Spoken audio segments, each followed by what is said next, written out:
Yeah, arteries are always taking the oxygen-rich blood to the organ, and then we return back oxygen poor, back through the veins and up to the heart.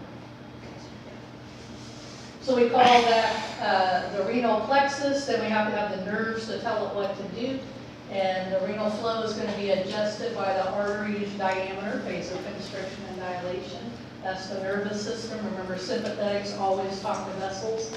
So if we want more flow, the nerves are going to talk to those vessels and we'll have vasodilation. Or if we want to hold on to fluids, sympathetics talk to the vessel and dilate and we hold on to. So release or hold on to. So the nerves are talking to these arteries and veins, telling us what to do. And when we do that, that's going to affect the volumes of urine that we're producing.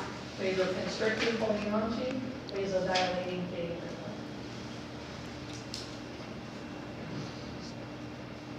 So last slide, we got a couple more minutes here, and then we'll be all set for lab. The last thing is, okay, so now we know the anatomy inside of the kidneys.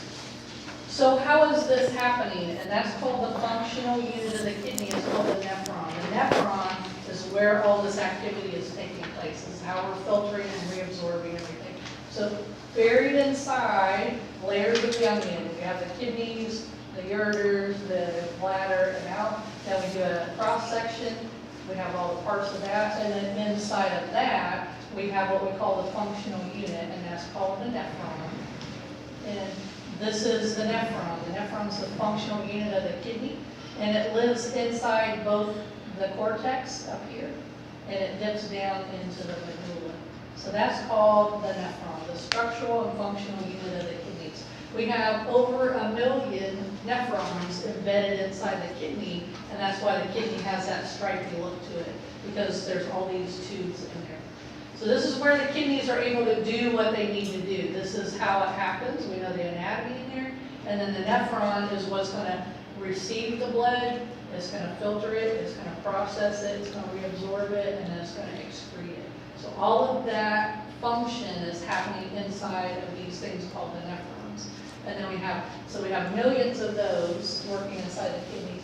And then we have thousands of collecting ducts, and they're going to drain out into the renal pelvis. So last slide, then we'll be done for today. So here's what's going to happen is this is the nephron, and it lives inside the renal cortex and medulla. So we're going down, all those arteries are branching, and the last one was cortical radiate, branching out into the cortex. And we have this afferent artery that's going to drain into the nephron. So the afferent goes in, and then this whole thing is called the nephron. And here's the parts of it. It has this part called the glomerulus, and that's where that afferent, all that blood that's getting in, is trying to get into the nephron. So we drain in from the afferent artery, we go into the glomerulus, and then there's this huge network of capillaries inside. That's where filtration occurs. Then we're going to dump it out, and we get into all these tubes. This is called the proximal, because it's near the glomerulus, convoluted, because it's very twisty, tubule. So proximal convoluted tubule. Then we're going to drain down into this loop, which is called the loop of Henle. We have a descending loop, and we have an ascending loop. The descending loop in the PCT, proximal convoluted tubule, first we come in, we get filtered, and then we're going to reabsorb 98% of what we need. Reabsorption occurs up here almost immediately in the PCT, proximal convoluted tubule. Then the rest of the time we're going to fine tune. Do we want to hold on to water and ions, or do we want to get rid of them? So we start regulating that. In the descending loop, we're either going to hold on to or release water. In the ascending loop, we're going to either hold on to or release more solids. And then we get up into this part, the distal convoluted tubule. The distal part, because it's further away from the glomerulus.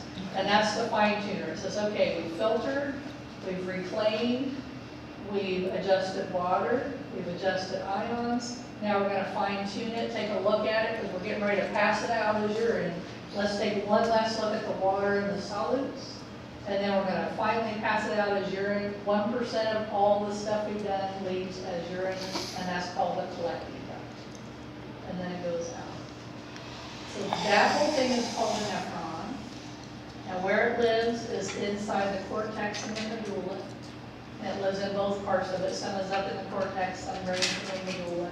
And then finally the collecting duct drains, then it drains down into the minor calyx, the major calyx, the renal pelvis, the ureters, and into the bladder. So that's the introduction. And that's what we'll look at on Wednesday in lab. We'll